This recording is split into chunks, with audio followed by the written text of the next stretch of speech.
Our local parks have long been a centerpiece in our towns and communities. They bring people together, allow our children to explore and run, and are the places where new lifelong friendships are formed. Parks are built to bring joy to kids and a little respite for parents. But what happens when a simple day at the park becomes a nightmare? When that place built to bring happiness instead becomes an active crime scene? Today we're diving into the story of Dulce Maria Alves. I'm Stephanie Moram, and this is Wicked Ever After. Please consider clicking the thumbs up button on this episode to help get the story out. Also, please subscribe to my YouTube channel or podcast. It really does help the algorithm when you like, subscribe, and share. If you want to see my face and all my reactions, be sure to head over to YouTube. We begin our story in Bridgeton City Park in Bridgeton, New Jersey. Despite Bridgeton being a small town, the park spans 1,100 acres, making it a very large park for the area. The park includes basketball courts, baseball fields, playground equipment, a zoo, and many other amenities. The park is one of the largest selling points for residents looking to move here. Here we find Norma Perez Alves and her husband Camilo, who immigrated from Mexico, traveling across the border with their 1-year-old child. A year after landing in Bridgeton, Norma gave birth to a second child, Noema. Eventually, she was joined by 3 other siblings. Norma and Camilio's children were the first Mexican American children in their family, and they knew their kids would have privileges they themselves had never had. So they expected their kids to get a good education, have a professional job, and make something of themselves. However, this all changed for Noema when at 13 she was in a relationship with an older boy and became pregnant with his child. Yes, I said 13. Her parents were clearly very concerned since she was a minor and in school and would now be having a child of her own. However, Norma and Camillo were adamant about giving their children a better life. They were determined to help Noema as much as possible, choosing not to be disappointed in her, but rather help her. All they asked in return was that she would keep studying and working hard in school to get her education. On April 25th, 2014, Noema gave birth to her daughter, Dulce María Alves. In Spanish, Dulce means sweet. After having her baby, Noema took the rest of the school year off to recuperate and take care of Dulce, but went back to school that August and entered her freshman year in high school. According to, quote, Somebody Knows Something, The Disappearance of Dulce, end quote, documentary, Noema found going back to school really hard, but said that her parents were helping her and supporting her all the way. As for Dulce's father, Edgar Perez, he was 19 years old when she was born. Noema let him spend time with Dulce despite her parents wanting him out of Dulce's life because he wasn't supporting Noema or Dulce at all. Despite their wishes, Noema continued to allow the visits until November 2018, when he was deported back to Mexico. Dulce was only 4 years old at that time and was unable to see her father. Norma had a special bond and relationship with Dulce. She was her first grandchild after all. The love was instant, and Norma loved watching her grow up and change. As Dulce grew, so did her personality, bringing joy to all those around her.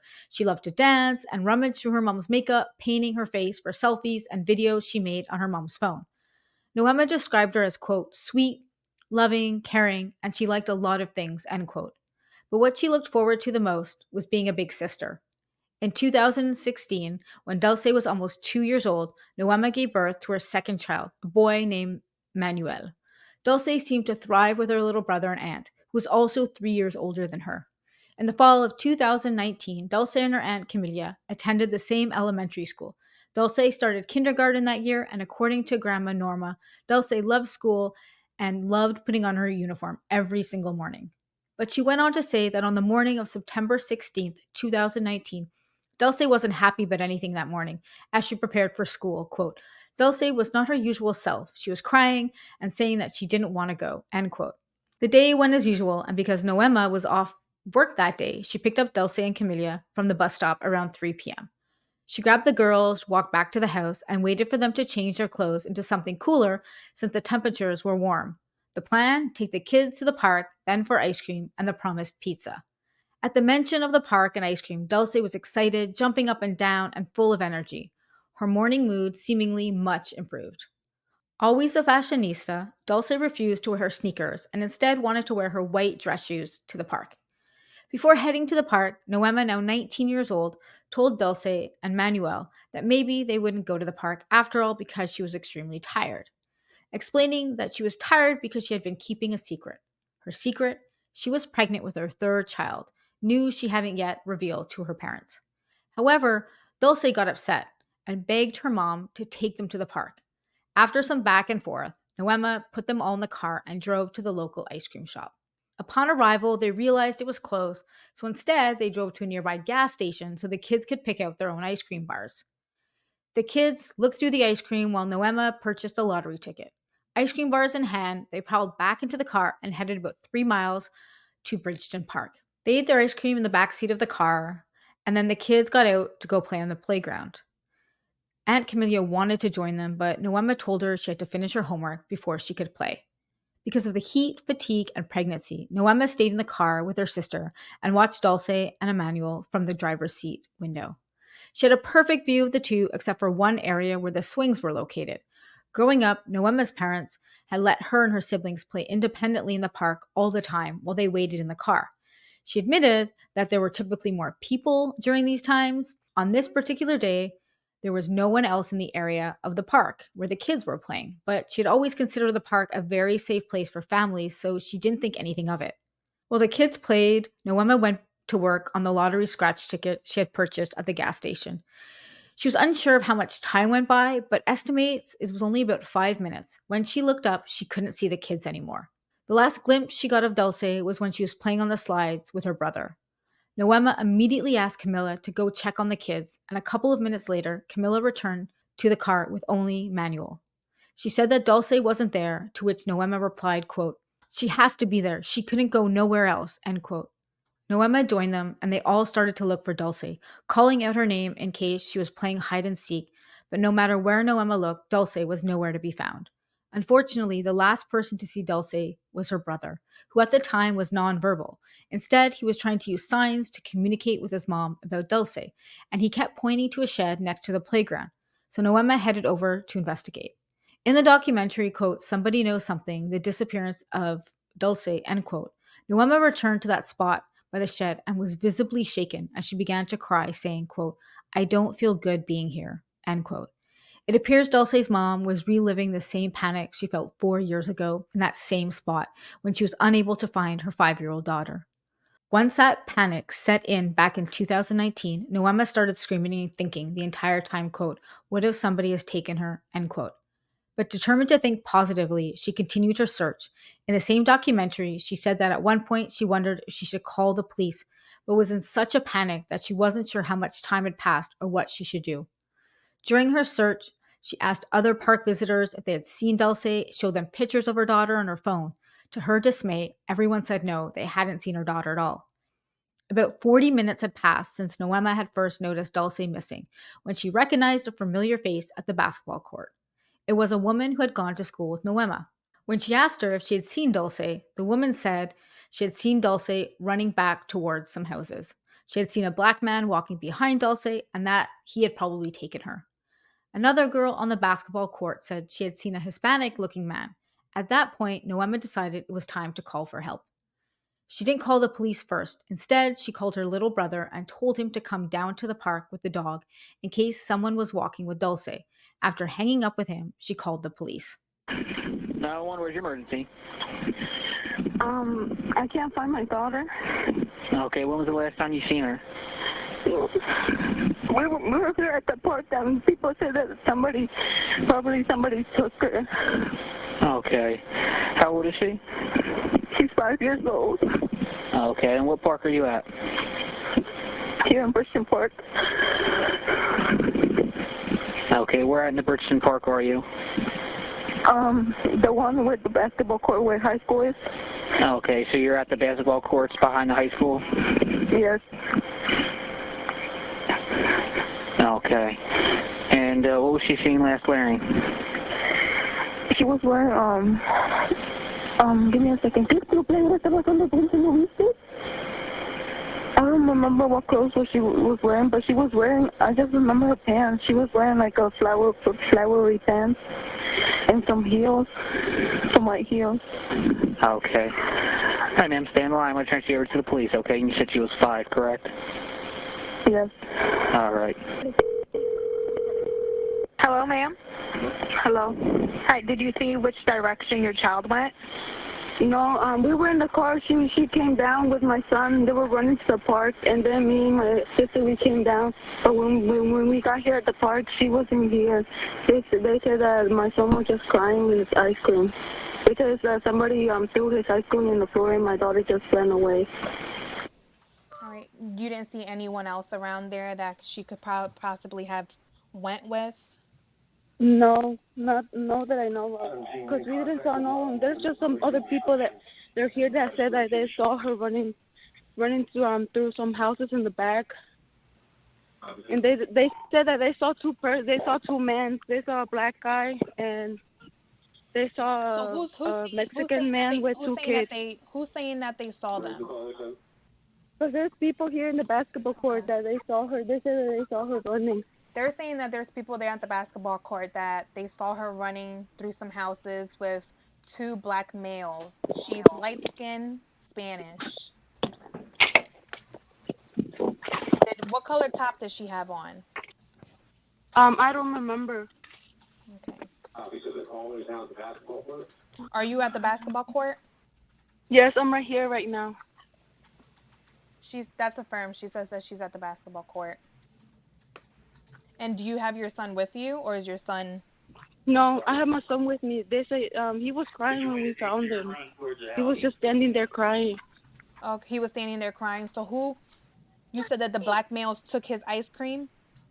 No, they threw it in the floor.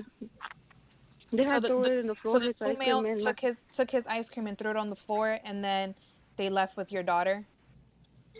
Probably, because I didn't saw it. When we came and looked for her, we were looking everywhere for her, and we couldn't find her. She said that her son was at the basketball court with her daughter, that there was two black males that took her son's ice cream and threw it on the ground and left with her daughter.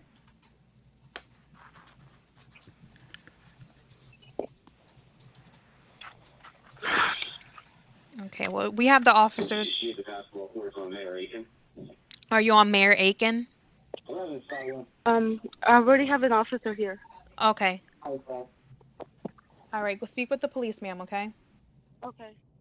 Soon after Noema placed the 911 call, an officer showed up at the scene, but the police had already lost precious time since it took Noema so long to call for help. The local chief of police said those early minutes are crucial to finding a missing child because with each minute that passes, the scope gets wider and wider of where the child might go, and the police started to lose control over a very small area. The responding officer talked to Noema and decided they had to cut off access to the park. However, with a 1,100-acre park, he knew he needed backup and called for help. Additional officers responded quickly and immediately shut off the main road that cut through the park and other roads next to the park that could be easily used to transport Dulce. Once the roads were sealed off, officers started combing through the park. Near the sports fields, the park were wide open and easily searchable. However, in other parts, it was heavily wooded and littered with thick brush, making it much more challenging to walk through and search. Officers were also concerned about the large pond in the middle of the park that was concealed behind thick brush, making it difficult to see.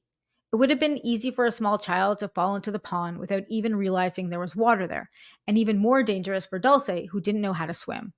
While police scoured the area and more first responders came onto the scene, Noema contacted her parents to give them the news.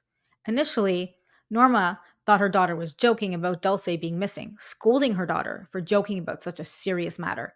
But Noema assured her mother she wasn't kidding before hanging up. Norma immediately grabbed her things and drove to the park. The police initially thought that Dulce walked off into the wooded area and was just lost.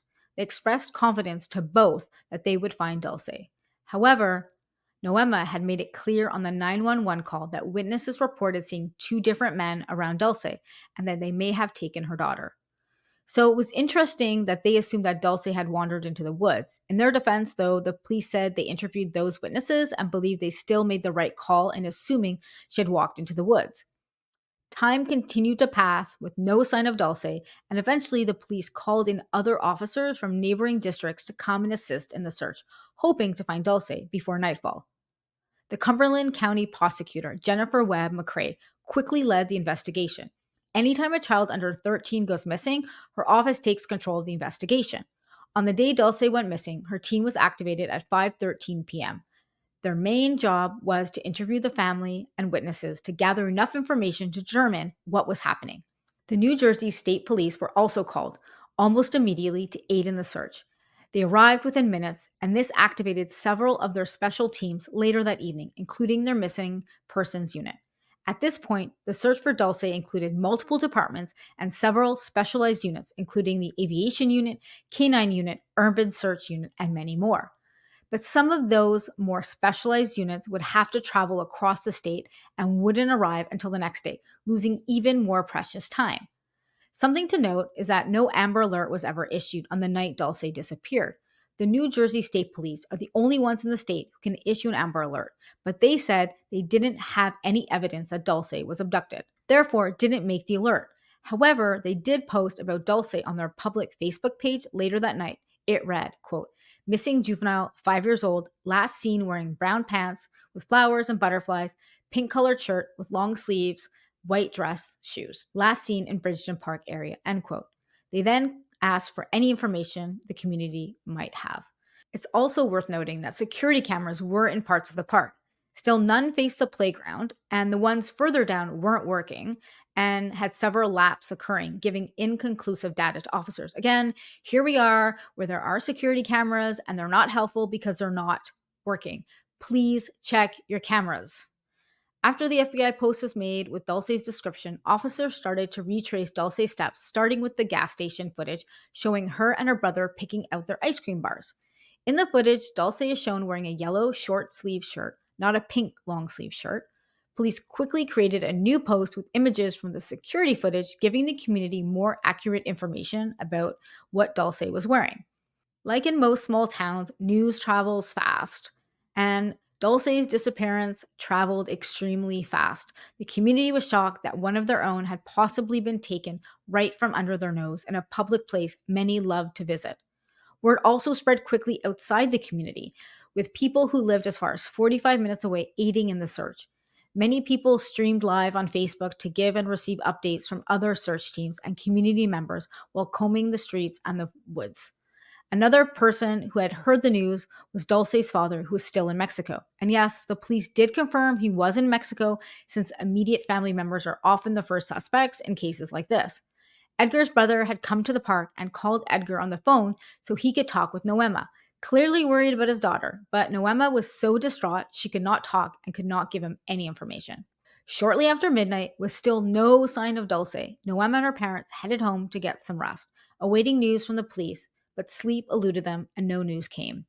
But as soon as the sun rose the next morning, the family returned to the park. Noema hadn't even changed her clothes.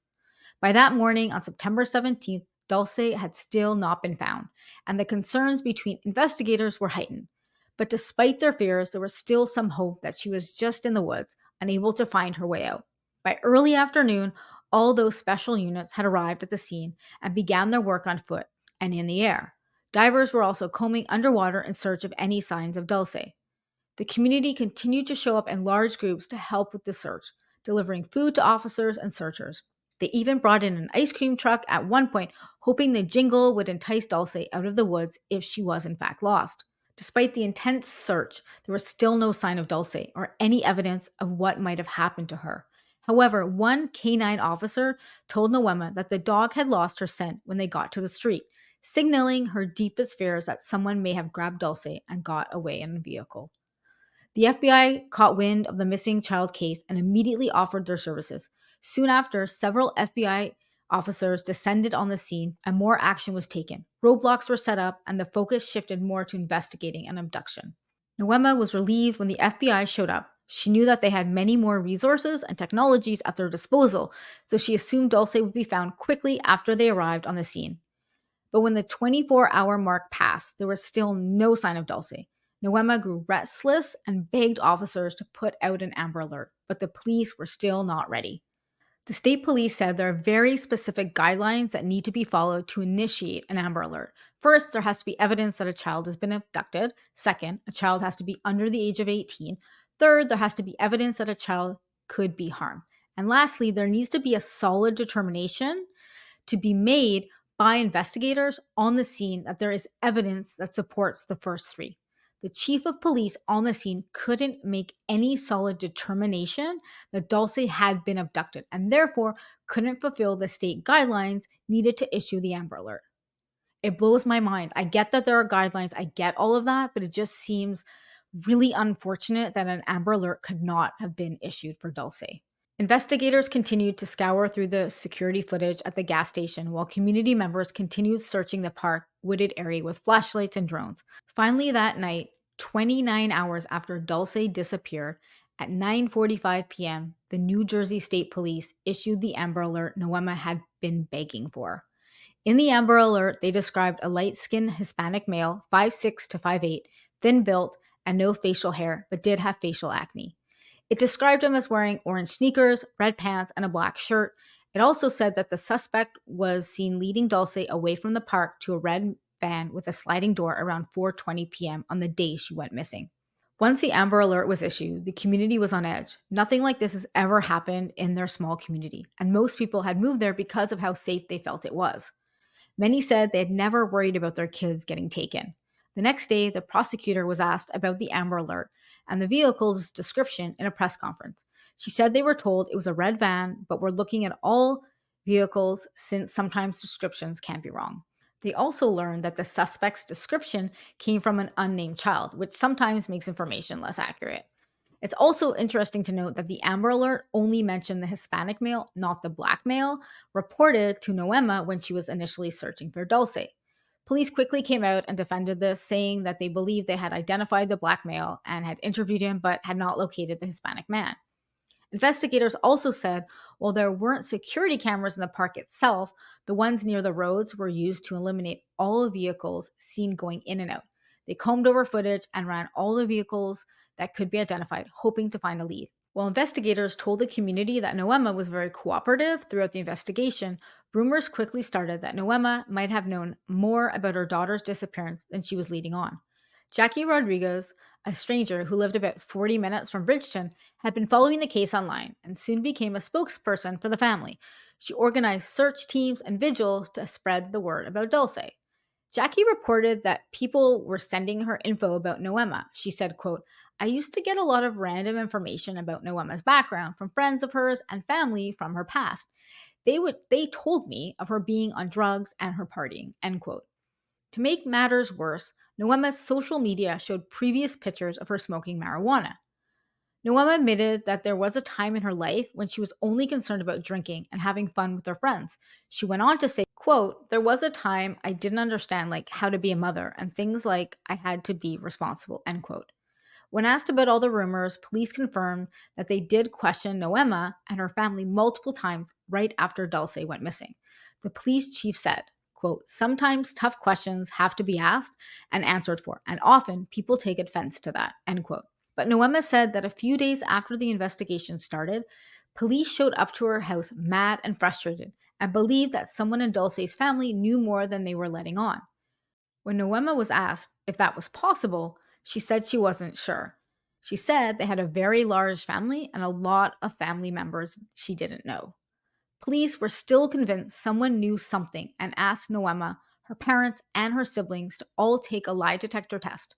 She was asked directly if she had anything to do with Noema's abduction, to which she replied no. Noema recognized that she wasn't the best mother, and she did have a lot of regrets, saying she used to go out too much with her friends. She said that she didn't spend enough time with her daughter. Police also uncovered that in the fall of 2017, Noema and Norma went to the local courthouse and Noema signed papers to give full custody of Dulce to her mother.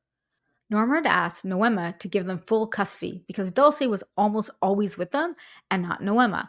At that point, Noema had moved out of the house to live with Manuel's dad and had dropped out of high school so she could work 14-hour days at her job.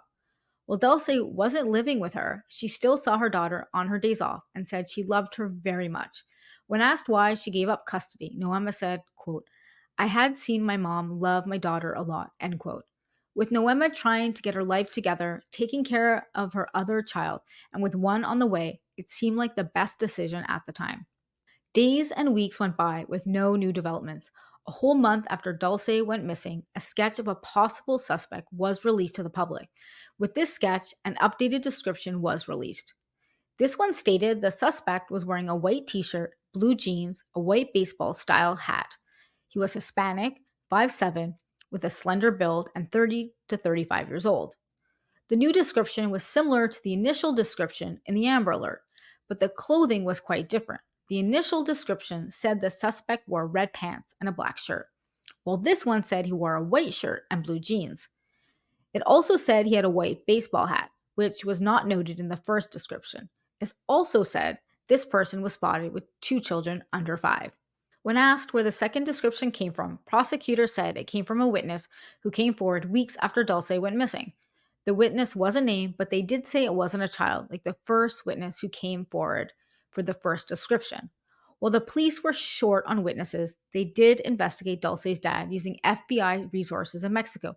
They were confident that neither he nor any of his family members were involved. Still, they did think that whoever took Dulce was familiar with the area because it was a high-risk abduction, considering the public nature of the area and all the potential witnesses. As Christmas approached in 2019, the case had grown stagnant, with no sign of Dulce. Noema, desperate to keep her daughter's face in the front of people's minds, she went on the Dr. Phil show to share her story. During that show, Dr. Phil pressed Noema about the rumor mill and her possible involvement in Dulce's disappearance, all things Noema continued to deny. Sadly, despite the national TV platform and large attention, no new leads came in about Dulce. People then tried reward money, hoping that would lead to new information. That also didn't seem to work. Community members told authorities they were worried that people with information were not coming forward because they feared their immigration status would be discovered. The mayor tried to assure the community that anyone with information shouldn't fear the police, that they wouldn't be asked for any of their documentation. During this time, Noema asked the mayor if the city would be installing cameras in the park. The mayor said they were trying to find the funds and the budget to install them and to keep them running. To make this case even more interesting, a psychic told the family that she knew where the body of Dulce was, saying she was buried behind the school. The family informed the police, and because Dulce had attended that school, police decided to search the area. They used canines inside and out the school, and volunteers came to help with the search using rakes and picks. They were told not to dig holes, but no one listened, of course, because they want to find Dulce, and they started to dig holes anywhere. Nothing came of that search. Several other psychics reached out to the family with a variety of information, claiming they knew where she was. This frustrated the police because they said it ended up impeding the investigation because of the resources they had to use to filter through all of this information given by the psychics. Part of an investigation is checking out every tip, no matter how bizarre it may seem, and so it takes a significant amount of manpower to check all of these off of the list. Even tips from Ohio claimed they had information about Dulce, and those were followed, but nothing ever came out of it. In March of 2020, the investigation was hugely impacted by the global pandemic, as was the installment of the cameras in the park. By September 2020, the mayor said COVID had impacted the government functions and funding, saying the local school board had lost $5 million, putting the park cameras on hold. The tips continued for an entire year, but as time passed, they started to dry up, something very common in these cases. But what didn't dry up as quickly were the rumors about Noema and Dulce's father, Edgar. People continued to think one or both of them had sold Dulce or been involved in her disappearance. Multiple rumors pointed to an old court record showing that Edgar had been convicted of endangering, hurting, and neglecting a minor between the ages of 13 and 15. The FBI stands by their assessment that after investigating and interviewing Edgar, there was no reason to believe he had any involvement in Dulce's disappearance. By her 7th birthday, she had 2 new sisters she may never meet. Noema is now a mom of 4, with her eldest daughter still missing. She says, quote, "It is really hard for me, but I think about my kids and I know we're going to find her one day. I remain hopeful," end quote. 2 years after Dulce's disappearance, a forensic artist from the National Center for Missing and Exploited Children created an age progression sketch of her so that the community would have an updated photo of what she looked like at the time that she disappeared. However, what was meant to be helpful came with backlash from the family. They claimed she looked too old and that it didn't look anything like her. Noema doesn't believe her face would have changed that much in 2 years. The center listened to the feedback and released a different sketch that made Dulce appear younger, a sketch the family was more approving of. The police continued to monitor Dulce's family, still convinced they had some sort of involvement. In January of 2022, Noema opened her door to detectives, telling the family to vacate the house and leave all their electronics on the premises. They had a search warrant to seize all cell phones, her laptop, and her mom's new tablet. Noema shared her frustration that with the police continuing to concentrate on her and her family, they weren't finding the actual people who were involved. The county prosecutor pushed back, saying they're looking at all possibilities and can't rule anyone out until they find out who is responsible. Law enforcement is convinced that someone out there has information they're not telling police due to fear of speaking up. They believe someone knows something that could open the case but refuses to speak. On Dulce's 9th birthday, her family held a birthday party at the park where she went missing. They hope that people will continue to look for her.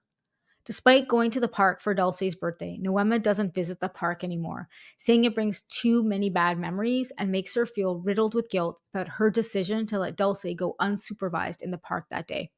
Cameras were eventually installed around the park, but the only camera that points towards the playground is really far away and doesn't show anything in the playground area. However, it captures the parking lot and a road area where people could see cars coming and going, so I guess that's better than nothing. Most other cameras in the park focus on the roads and not the park itself. The police chief did say sometimes the park puts up mobile cameras that point directly to the playground, but that isn't always the case. The National Center for Missing and Exploited Children updates Dulce's sketch every 2 years with a description of how she might look today, hoping that someone will recognize her. Investigators are still assigned to Dulce's case, which remains open today.